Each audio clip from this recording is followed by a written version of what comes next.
Hi everyone, it's All Things Science here. So during my sixth form I did the EPQ or Extended Project Qualification.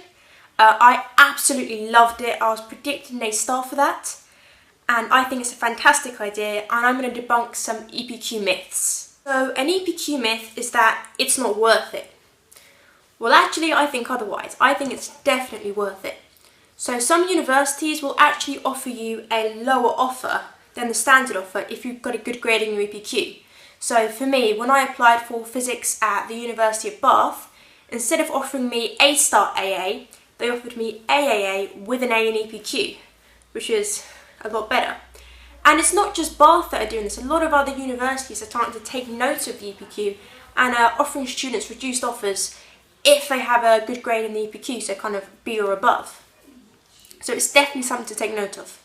Also, if you have any interviews and EPQ is something that you can discuss at length with an admissions tutor, and if they ask you, oh, so what interests you about your subject? You can always drop that you've done an EPQ in or drop something you've learned from your EPQ in it. So I did that with all of my interviews, so it's definitely worth thinking of. Here was my baby. Here was the EPQ I did.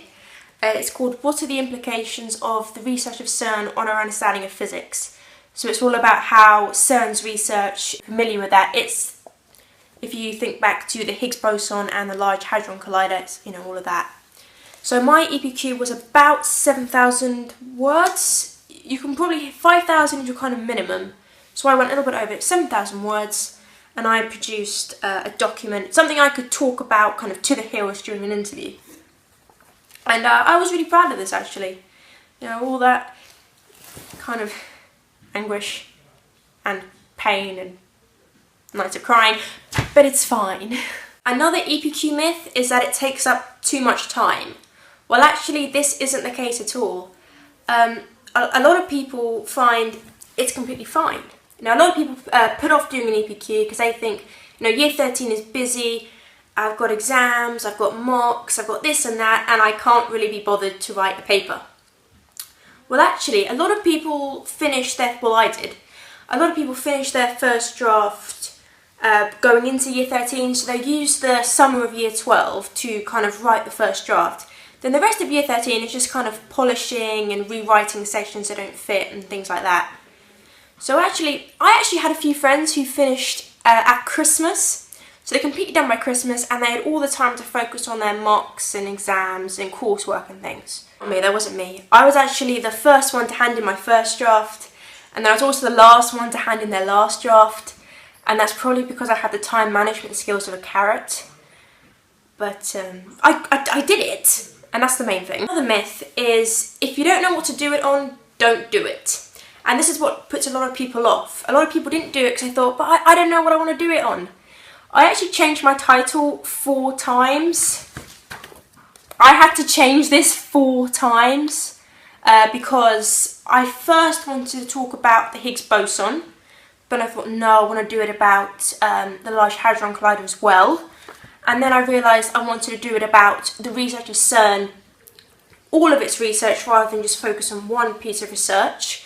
And then it was a bit of a pain, really, but I had lots and lots of different working titles and I got to my final title and it was fine. When I first rocked up at the first EPQ meeting, all I knew was that I wanted to do it on physics. That was it. Some people didn't have a clue. I think there was someone who decided to write theirs on cows or something. So you can literally do it on anything. It doesn't matter. As long as you have a kind of subject idea what you want to do it on, usually it's what you want to study further, if at university or college or whatever. But it doesn't have to be. I have people who did completely unrelated EPQs.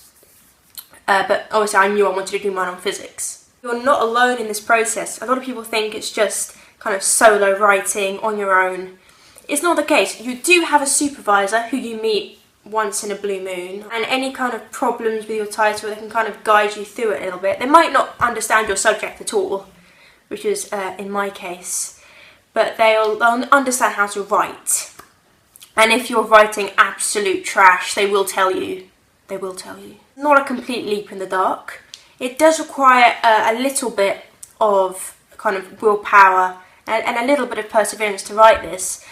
But it's not completely time consuming, it's not very, very difficult unless you want it to be. And at the end of the day, it is worth it.